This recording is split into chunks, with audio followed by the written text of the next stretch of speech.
Autoritetet austriake janë në kërkim të motiveve që quan vrasjen e rënd në një shkollë të mesme në qytetin e Gracit, ku një 21 vjeçar austriak i mori jetën 9 nxënësve dhe një mësueseje e më pas kreu vetvrasje. Në banesën e sulmuesit policia gjeti një letër lamtumire, po pa ndonjë sqarim të drejt për motivet.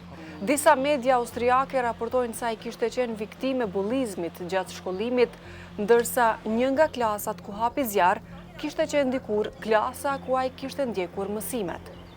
Megjithatë, deri më tani për motivet asgjë nuk është konfirmuar zyrtarisht nga institucionet.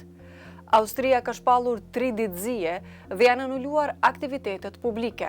Mijëra qytetarë u mblodhën në sheshet kryesore për të ndezur qirinj dhe për të kujtuar viktimat.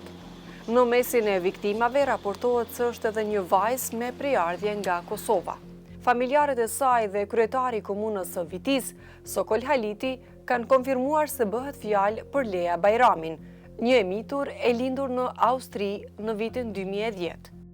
Sulmi ndodhi më 10 qershor në shkollën Borg Dreyer Schützengasse, në orën 10 të mëngjesit, kur ish nxënësi hapi zjarr me 2 armë të regjistruara ligjërisht.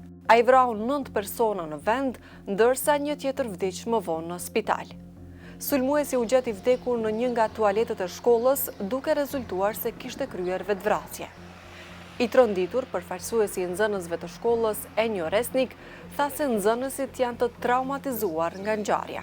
It's way too early, and in the name of my school, students and teachers and everybody, I would ask all the media to have the greatest respect of all of us and to leave us alone, mostly because it's way too early, it's way too traumatizing for most of the students, and we would like to stay, to have our peace and to stay together, and yeah, it's hard to explain how it feels. Autoritetet austriake përshkruajnë këtë si tragjedinë më të rëndë në historinë moderne të shkollave në vend. Sipas ministrit të brendshëm, në mesin e viktimave janë 6 femra dhe 3 meshkuj.